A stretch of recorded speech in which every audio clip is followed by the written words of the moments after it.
vida, é um grande pastor que Deus tem levantado nesse tempo na DEVEC. Pode ter certeza que ele é o melhor pastor para esse tempo aqui em Vila dos Teles. Ele é uma bênção de Deus. Nós amamos também sua família. Que Deus abençoe de maneira poderosa e faça prosperar cada dia aquilo que Deus tem confiado em sua mão. Ele falou que nós estamos aqui em família, né? Pastora Luciana, Nicole, Isabela, e é uma alegria muito grande estar aqui. Quando você for na sua casa de praia lá na região dos lagos, eu estou profetizando aqui, hein?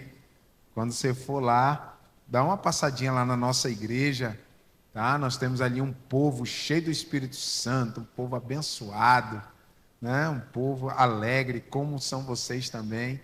E você vai ser muito bem recebido ali. Eu quero te dar um abraço ali na nossa igreja.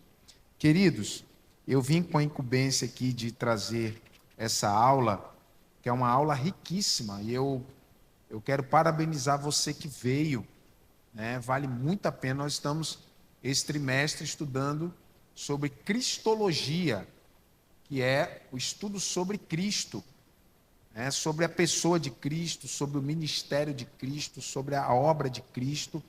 Antes de falar sobre essa segunda lição, eu quero aqui oferecer um material, né? Se você quiser levar, eu ainda tenho um pouco ainda, só um pouco desse livro aqui, Confrontando o Espírito de Jezabel. Tem algumas unidades que foi um estudo que eu fiz sobre esse personagem, Jezabel, e aqui eu trago 4 características do espírito de Jezabel: violência, sedução, ela também é usurpadora e se utiliza de falsa espiritualidade. E eu ensino não só sobre esse espírito, como ele atua, mas também como confrontar o espírito de Jezabel. Tem ali fora, com máquina de cartão, você pode adquirir. E tem também uma Bíblia aqui, uma Bíblia de letra grande, para quem gosta de letra grande, uma Bíblia NVI, que é a nova versão internacional. É muito buscada essa Bíblia, ela é compacta, uma Bíblia para vir à igreja mesmo, tá? Para você trazer à igreja, você pode dar de presente, até porque o custo dela está muito baixo, né? E eu trouxe aqui, até minha esposa deu essa ideia, oferece à igreja a Bíblia. Eu vou levar lá para a minha filial, mas eu vou deixar aqui, se você quiser, tá? Adquirir R$ 80 essa Bíblia aqui. Tem máquina de cartão ali, recebe Pix também. Se você quiser adquirir ali no final, tem um local especial ali para você adquirir esse material, tá bom? E se você quiser também já unir o livro à Bíblia, eu creio que vai ser de bênção para a sua vida e para a minha vida também, tá certo? Acredito muito nisso. Queridos, vamos então à nossa aula. Nós estamos na lição de número 2. Eu quero fazer a leitura aqui do texto proposto, tá? O texto bíblico básico, que está em Gênesis, capítulo 3, versículos de 1 a 7. Vamos ler esse texto, então? Eu vou ler e você vai acompanhando aí na sua revista. Se você não tem a revista, por favor, adquira essa revista. Essa revista é de fundamental importância à excelência do ministério de Cristo, tá? Você que quer conhecer mais sobre a centralidade do Evangelho, que é a pessoa de Cristo, então é importante você ter essa revista. Vamos lá. Gênesis capítulo 3, versículos de 1 a 7 diz assim: Ora, a serpente era mais astuta que todas as alimárias do campo que o Senhor Deus tinha feito. E esta disse à mulher: É assim que Deus disse: Não comereis de toda a árvore do jardim? Presta atenção nisso aqui. Olha como que o inimigo trabalha. Ele já trabalha sugerindo uma mentira, porque não foi isso que Deus disse, né?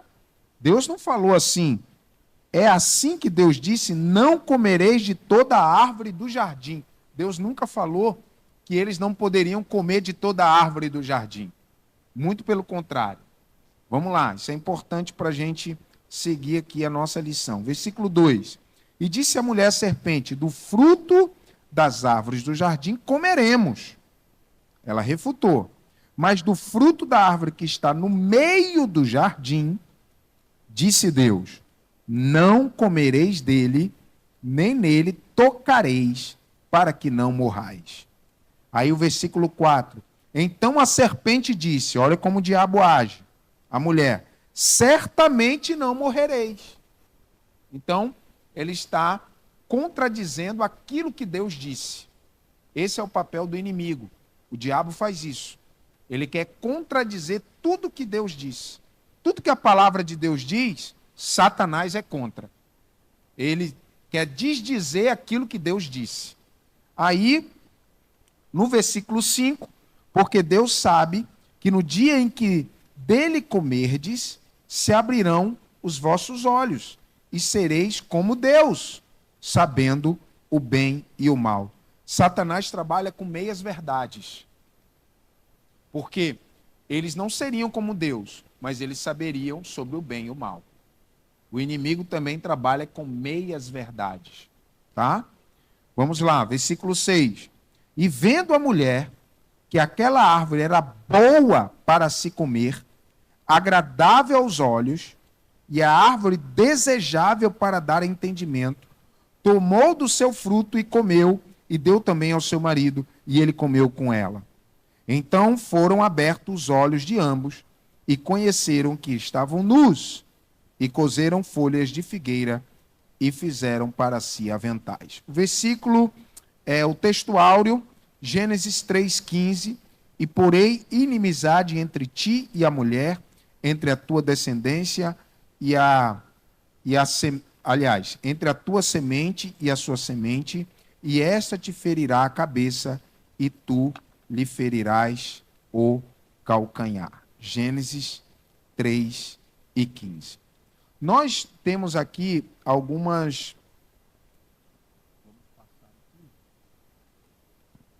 Passamos aqui pelo texto. O texto nós já lemos aqui.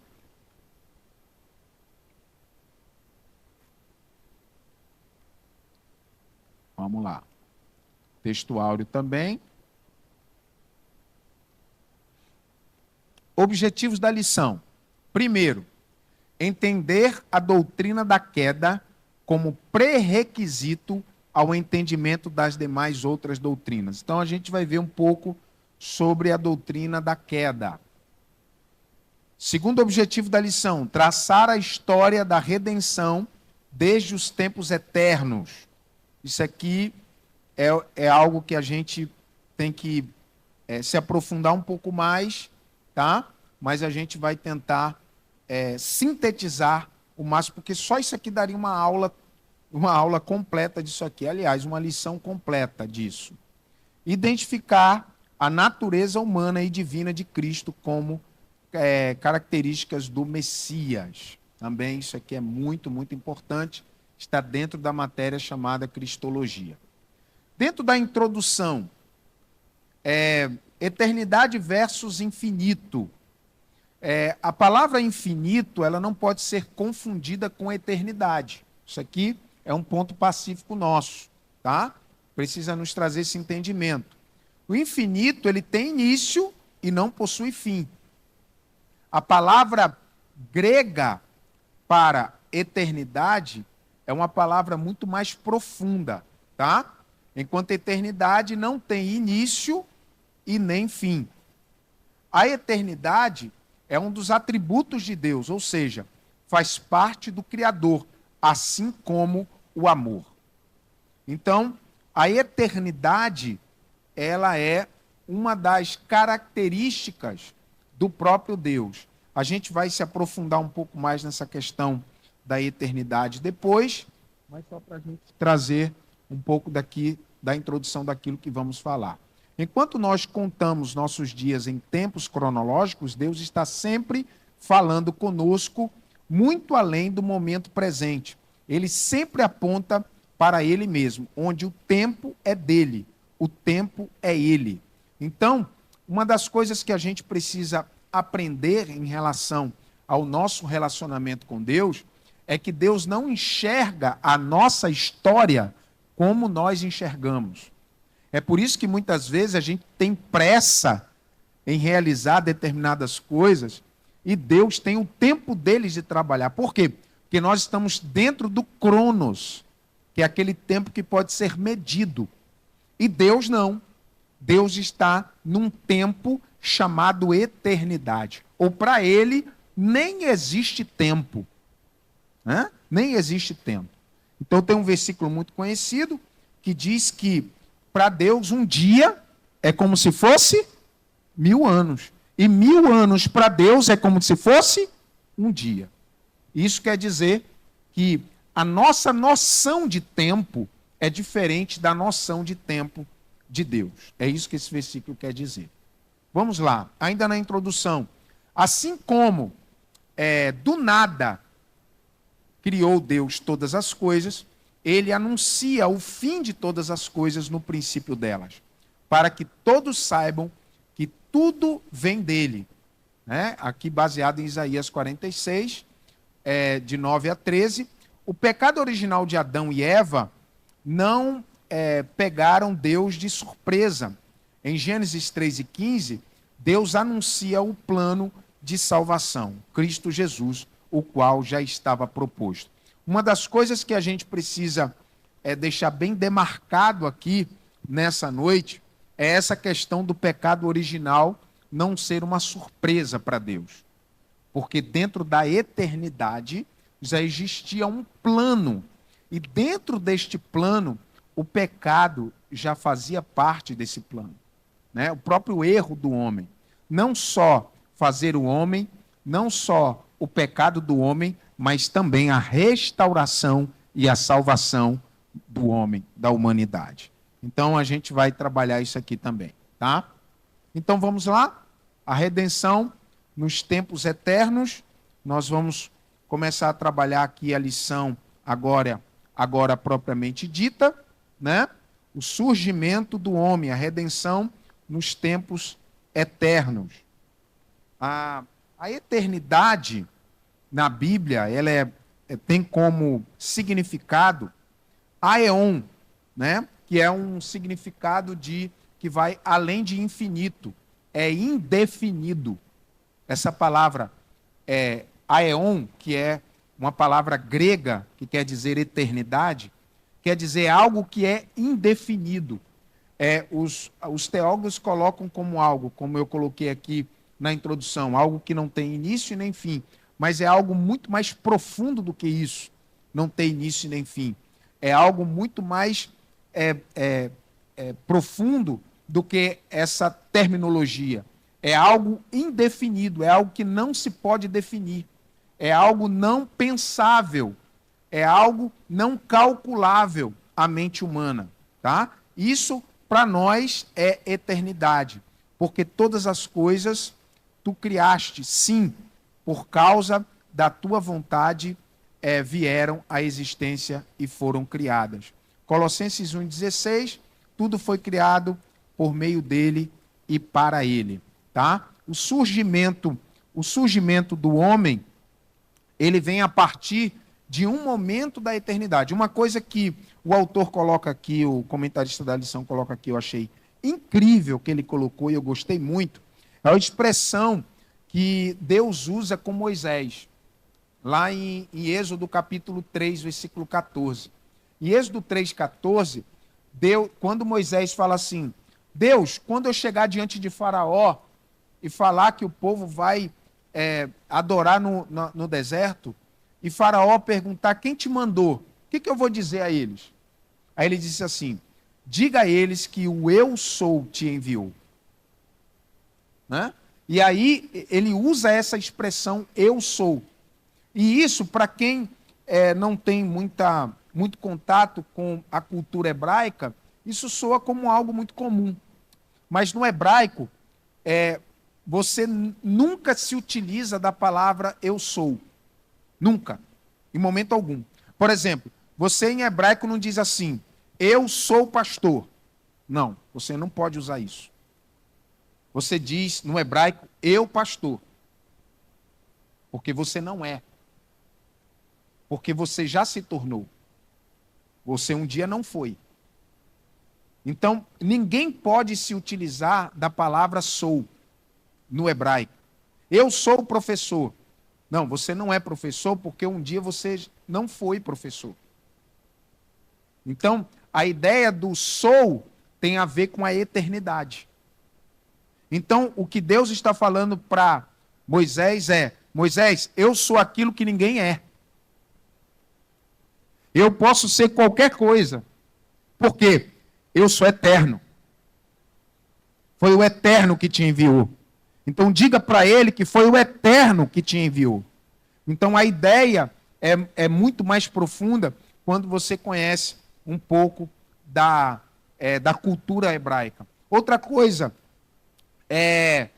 de eternidade em eternidade, tu és Deus. Olha só, a eternidade para nós já é algo muito lato, muito grande, né? Inimaginável. Algo que não tem início e nem fim. Algo que é indefinido. Mas para Deus não.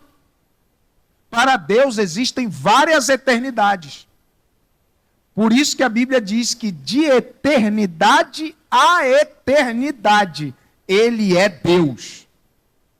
Ou seja, para Deus não existe limitação. Nem mesmo a eternidade é uma limitação para Deus. Olha o tamanho desse Deus que nós servimos. O tamanho desse Deus que nós servimos. Eu queria falar um pouco mais sobre isso, mas a lição é grande em termos de assunto, então não dá para a gente ficar aqui. Mas eu quero destacar aqui também aquilo que o próprio Cristo fala a respeito dele. Eu sou o Alfa e o Ômega. Eu sou o início e o fim. Ele está dizendo, eu sou eterno. Eu sou eterno. Vamos lá. Isaías 6:9 fala algo maravilhoso também a respeito de Cristo. Tremendo. Uma das expressões para Cristo ali é que ele é o Pai da eternidade. Se a eternidade já é algo grandioso, agora você imagina alguém se intitular Pai da eternidade. Ele é o Pai da eternidade. Ele está acima da eternidade. Ele é o Criador da eternidade. Ele é o gerador da eternidade. Foi Ele que gerou a eternidade. Então, Cristo está acima da eternidade. Né? Isso aqui é algo maravilhoso e tremendo. O Salmo 92, de eternidade a eternidade és Deus, também é algo sublime e maravilhoso a ser destacado. Agora, aqui, o surgimento do homem, nós falamos de atos criativos de Deus. Né? O surgimento da criação. Por quê? Porque só Deus, deixa eu ver se eu coloquei aqui ou não. Alguma coisa a mais. Coloquei. Ter sido criado por Deus através de sua vontade não significa que fomos criados para servir como divertimento. Deus é criativo e a criação lhe satisfaz e dá prazer. Deus é um ser pessoal e tem prazer em ter outros seres com quem ele pode ter um relacionamento genuíno muito bom. Além disso, além dessa questão que eu coloquei aí, eu quero falar sobre a expressão criação. Porque existem duas palavras no hebraico para criação. Tem até uma mensagem que eu já preguei em Vila dos Teles sobre isso. Uma vez, em uma oportunidade. Mas eu quero destacar isso aqui. Existem duas palavras no hebraico para criação. A primeira palavra é bará, que é aquela da primeira frase da Bíblia, né? Bereshim bara Elohim, que é e criou Deus.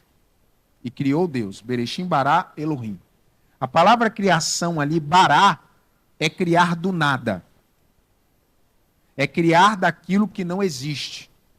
É Deus chamar aquilo que não existe como se já existisse. Como diz lá em Romanos. Né? Então, essa palavra é bará. É criar de onde não existe. E existe a palavra iatsa, que é criação a partir de uma matéria-prima. Agora, olha que coisa interessante, biblicamente falando. Quando Deus ele ele menciona o Bará, ele fala, pronuncia o Bará, ele pronuncia o Bará para tudo que existe na terra. Então, faça-se os luminares, enfim, você já sabe. Haja luz e houve luz, ajuntem-se as águas, né? Produz a terra. Então Deus ele declara. Mas quando é para o homem, não. Para o homem, Deus cria o homem de maneira diferenciada.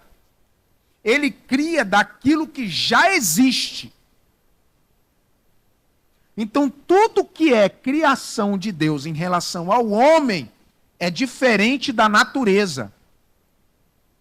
E Deus faz uma junção extraordinária e espetacular. Por quê? Porque Deus tira daquilo que ele já criou na natureza, que é a terra, e faz um boneco, o homem. Então ele junta, ele pega aquilo que ele já criou da terra e faz um boneco. E Deus tira daquilo que ele tem dentro dele e sopra no homem.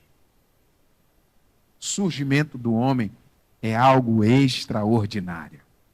Porque Deus cria o homem de maneira diferenciada. Deus cria o homem. É por isso que o homem, e quando eu falo homem, entenda assim, homem e mulher, estou falando de humanidade. Quando Deus cria o homem, ele cria como a coroa da sua criação.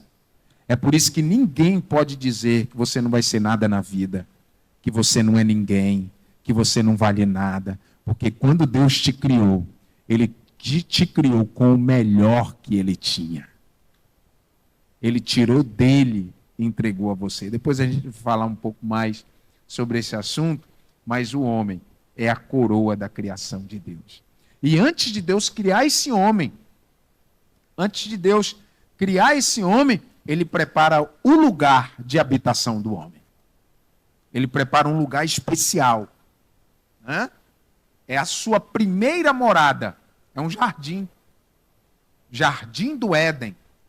Éden significa frutífera, bem regada. Éden significa paraíso. Um lugar extraordinário.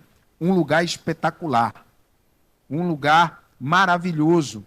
Um lugar de satisfação. Né? Hoje não. Hoje a natureza geme por causa do pecado. Você vê que ainda que o mundo tenha a sua beleza, mas a gente vê tantas coisas acontecendo e alguém pergunta assim, pastor, por que existe maremoto, terremoto? Por que as águas, elas acontecem tsunamis? Por que acontecem tantas tragédias na área da natureza? Sabe por quê? Porque a Bíblia diz que a natureza geme por conta da queda, por conta do pecado. Até então, e essa é uma resposta teológica para as tragédias que acontecem no mundo. A natureza está gemendo para a volta do Messias, porque um dia haverá novo céu e nova terra.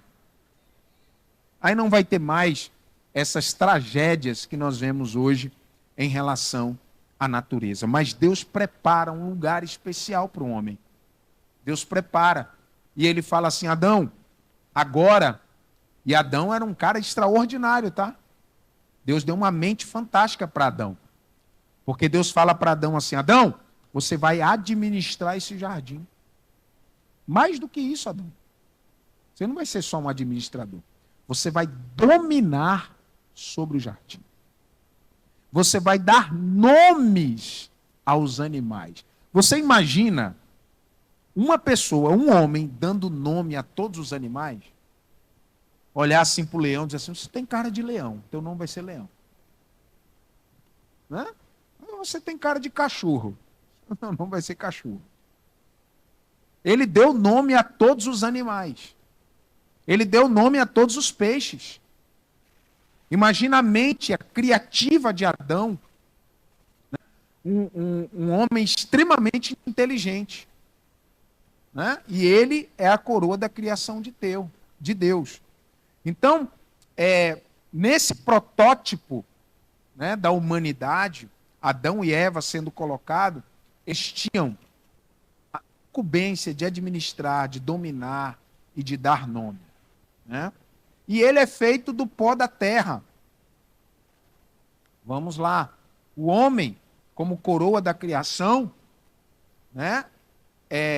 A terra é criada pela palavra. Já até falei aqui sobre isso. Né? Haja luz, ajunte-se as águas, produza e tal, façamos. Quando ele fala em façamos, e aqui eu quero chegar, as três pessoas da Trindade, porque Deus é trino, Deus só existe um, revelado em três pessoas. Isso aqui é um mistério, né? Um mistério espiritual sobre isso. Revelado em três pessoas: Pai, Filho e Espírito Santo. Quando é para fazer o homem, Deus fala, agora façamos o homem. E aí, dentro dessa execução de fazer o homem, o próprio Deus, em três pessoas, estão envolvidos em fazer, porque ele diz façamos. Ele não diz assim para um, faça você. Dois não diz para um, faça, não. Façamos. Então ali está envolvido o Pai, o Filho e o Espírito Santo. O corpo do homem sendo trabalhado, sendo moldado pelo próprio Deus. É o corpo feito da carne, dos ossos, dos nervos, dos tendões, da pele.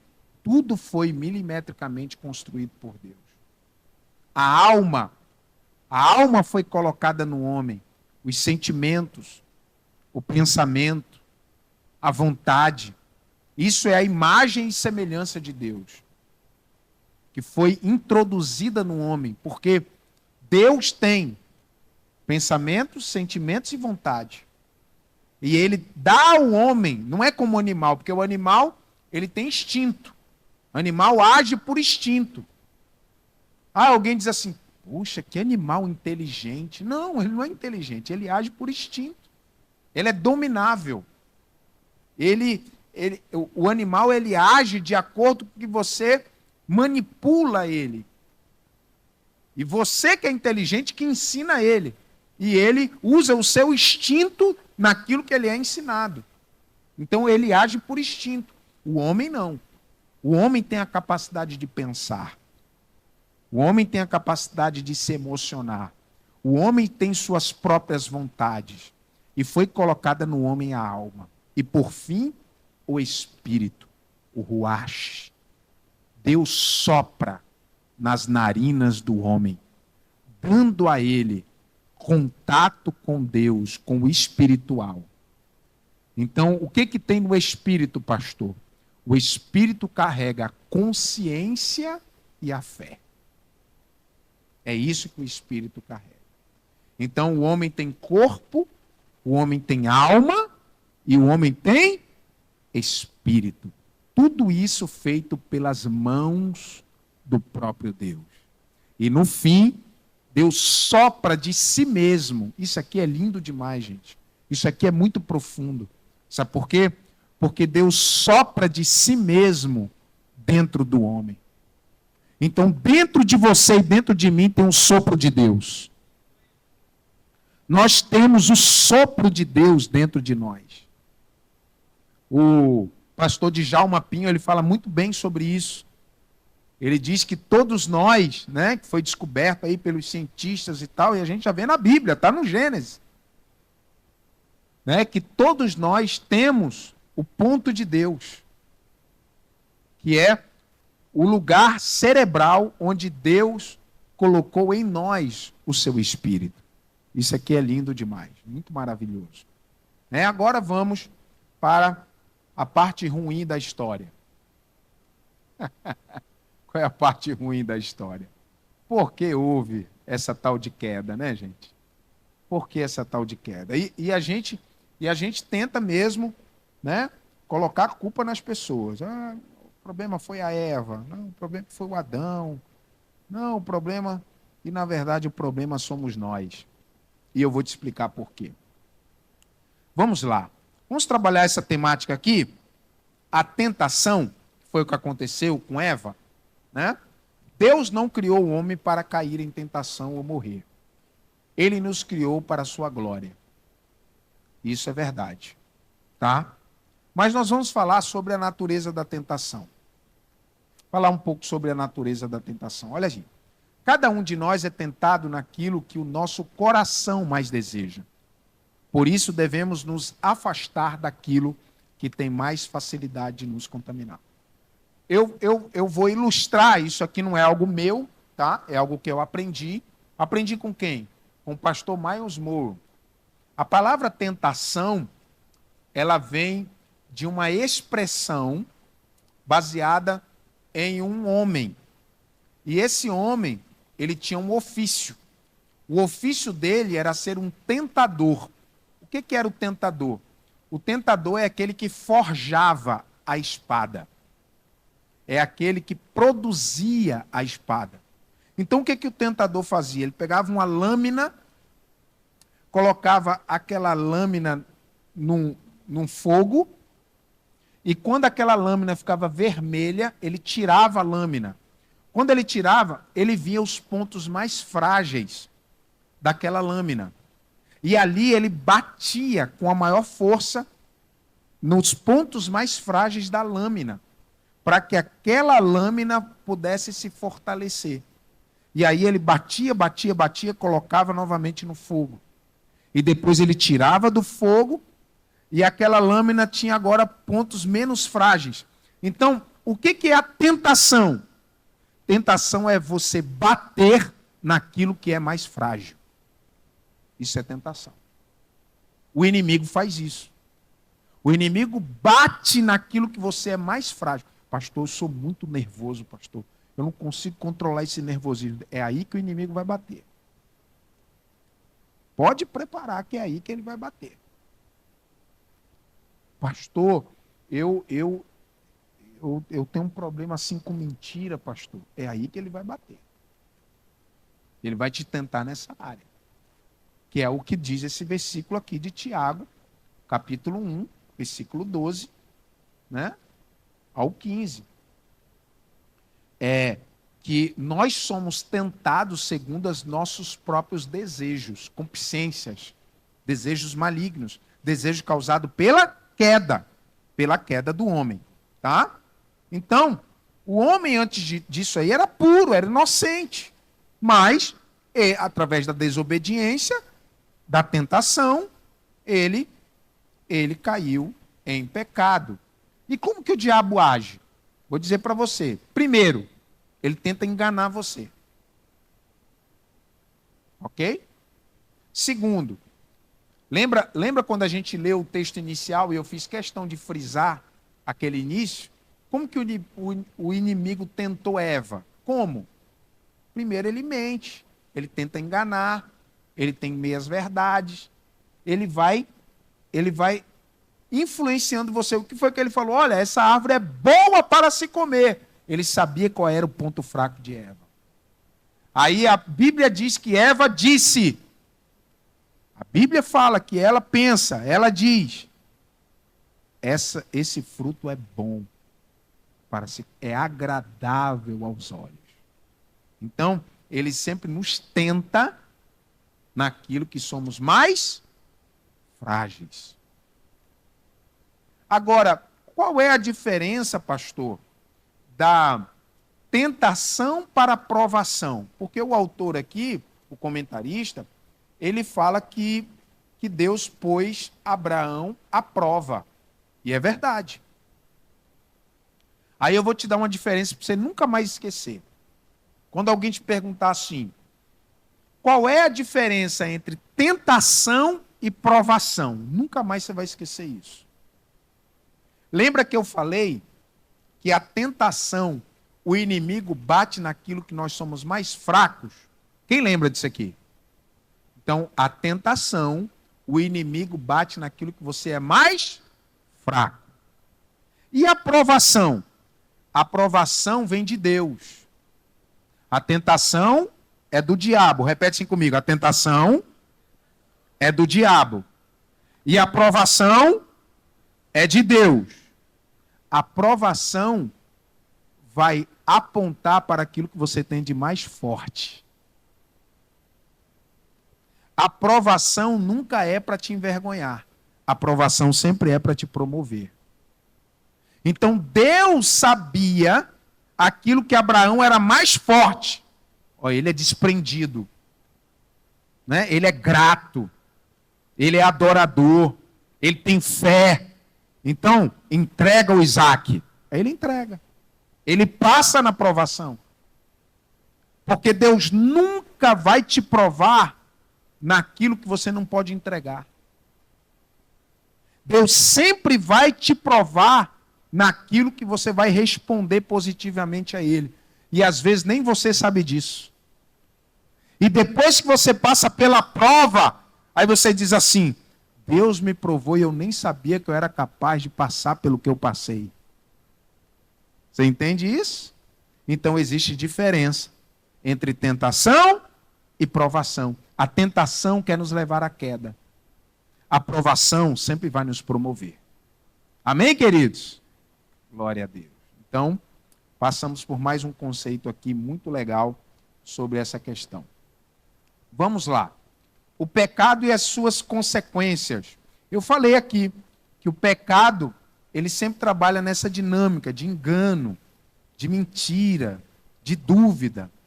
Veja as astutas, a astúcia de serpente. Primeiro ela diz que o que Deus disse para Eva, comei as verdades.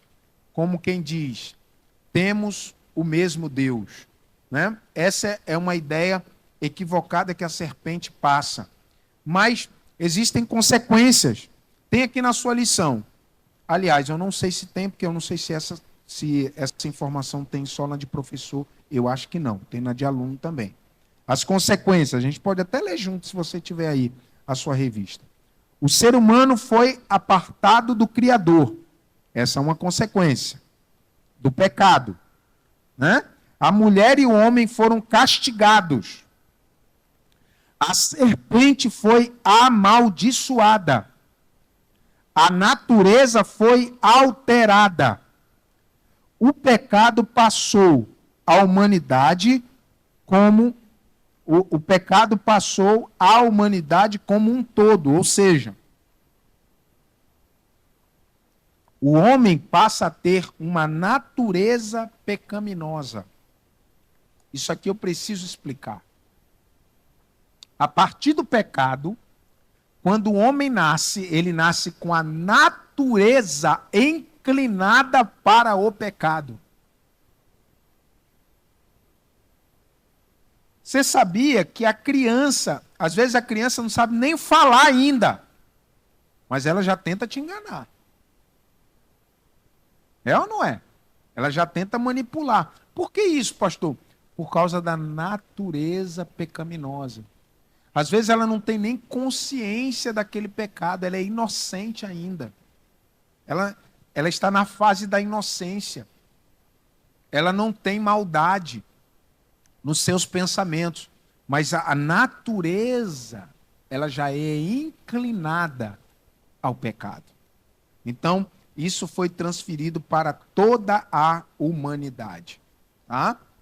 E um estado de morte foi instaurado a partir do pecado. Então, essas são as consequências do pecado. Eu já quero partir aqui para o final, para não cansar vocês, claro. Né? O ser humano foi apartado do Criador. O ser humano foi apartado do Criador. A mulher e o homem foram castigados. A serpente foi amaldiçoada. A natureza foi alterada. O pecado passou à humanidade como um todo. Um estado de morte foi instaurado. Agora vamos para o libertador prometido, que é o último ponto da nossa lição. A pergunta é o seguinte, eu vou fazer uma pergunta aqui geral, tá? Qual é o perfil do Salvador? Como que deveria vir o Salvador do mundo? Né? essa é uma pergunta, é uma questão teológica. Como seria o Messias, o Salvador? Como seria essa pessoa? Né? Essa pessoa, claro que o Messias, ele tem que estar dentro de um aspecto bíblico, né? Claro, isso é claro, mas o Salvador ele tem um perfil. Um perfil. Então, o Salvador ele carrega pelo menos dois perfis importantes dentro de uma só pessoa. Tá? Ser descendente da mulher. Obrigatoriamente o Salvador teria que ser descendente da mulher. Por quê? Porque aquele que quebrou a reconciliação do homem com Deus foi o homem. Então, deveria ser o homem a reatar essa ligação com Deus. Essa reconciliação com Deus. Só que Deus, ele não pode se aproximar do pecado. E o homem tem uma natureza pecaminosa. E agora? O que fazer? Dentro de um plano eterno, e Deus não surpreende com nada, né? A próxima lição vai falar sobre isso, sobre esse texto que eu vou falar agora. Gálatas 4:4. Né? Que na plenitude dos tempos, um homem nascido de mulher, debaixo da lei, que foi Cristo. Então, ele deveria nascer de mulher. Ele deveria estar debaixo da lei. Filipenses 2:6 e 7 diz que ele se despiu da sua glória e se tornou homem e veio a este mundo. Né? Então, isso é chamado de natureza humana. Cristo deveria ter uma natureza humana. Paulo, né, dentro da sua teologia paulina, ele diz que Jesus é o segundo Adão. Espírito vivificante. É o segundo Adão. Então, no proto-evangelho, que é aquele texto lá de Gênesis capítulo 3, versículo 15, que da semente da mulher nasceria um que esmagaria a cabeça da serpente. Esse é o chamado do versículo do evangelho do Antigo Testamento. É um protótipo do evangelho, né? É chamado pelos teólogos do primeiro evangelho. Nos monta ou nos traz a ideia de um Deus homem. Um Deus homem. Tá? Com a natureza humana. Tem um teólogo conhecido que ele diz que todo menino quer ser homem. Todo homem quer ser rei. Todo rei quer ser Deus. Mas Deus decide ser menino. É a humildade de Cristo. É Cristo descer, né, a natureza humana. Então Cristo toma uma decisão. E também ele teria que possuir a natureza divina. Isso na teologia é chamado de união hipostática. E aí a gente só vai finalizar essa lição, eu não quero ser cansativo com vocês, eu só quero finalizar. A gente vai aqui fazer um paralelo entre Adão e Cristo, muito rapidamente, né? Porque Cristo tinha a natureza divina, Adão, transgressão, Cristo, dom gratuito, graça. Adão, condenação, Cristo, justificação. Justificação é quando você toma o lugar do outro. Não é que o outro se torna inocente.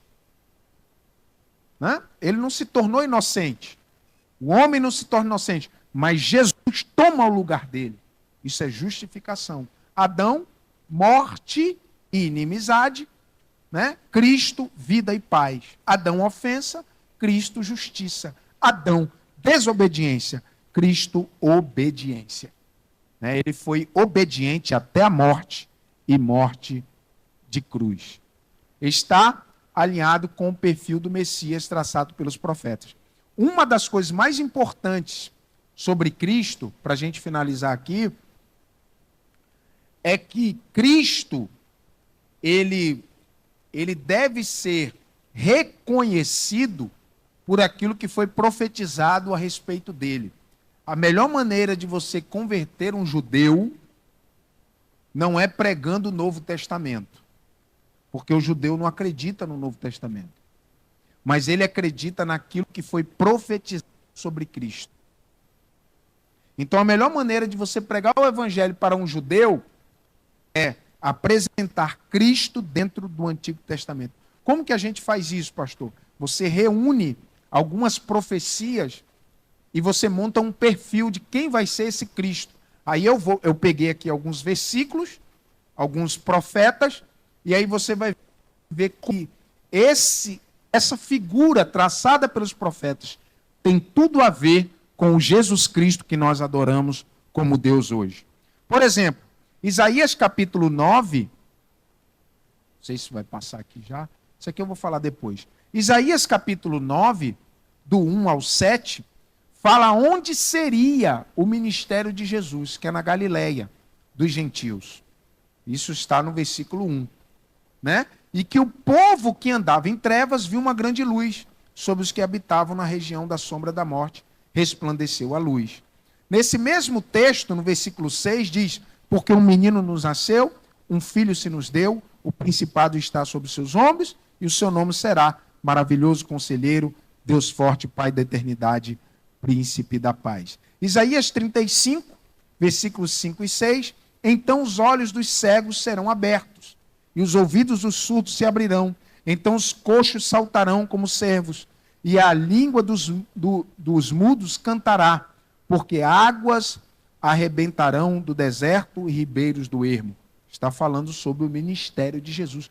Como seria o ministério de Jesus? É isso aqui.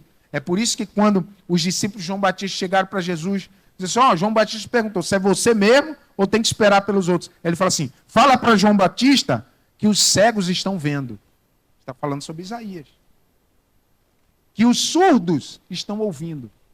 Então fala para ele consultar Isaías e ver se sou eu ou não. Isaías 53, célebre Isaías 53, né, que fala sobre como deveria padecer, como seria a crucificação, sem parecer e sem formosura. Olhando para ele, nenhuma beleza víamos para que nos desejasse, para que desejássemos. Homem de dores, experimentado nos trabalhos, homem ao qual os homens escondiam o rosto, era desprezado. Não, nem fizemos dele caso algum. Verdadeiramente ele tomou sobre si as nossas enfermidades, as nossas dores e levou sobre si. Nós o reputamos aflito, ferido de Deus, oprimido, mas ele foi ferido pelas nossas transgressões e moído pelas nossas iniquidades. O castigo que nos traz a paz estava sobre ele e pelas suas pisaduras fomos sarados. E ele foi levado, desgarrado, né? Como ovelha para o matadouro, não abriu a sua boca, como um cordeiro foi levado ao matadouro, e como ovelha muda perante os teus tosqueadores, ele não abriu a sua boca. Tudo está aqui na Bíblia. O profeta Isaías fala sobre isso.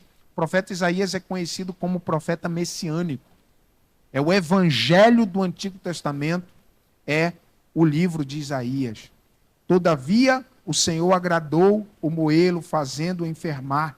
Quando a sua alma se puser por expiação do pecado, verá a sua posteridade prolongada. Prolongados serão seus dias, bom prazer do Senhor, prosperará a sua mão. O trabalho da sua alma, ele verá e ficará satisfeito.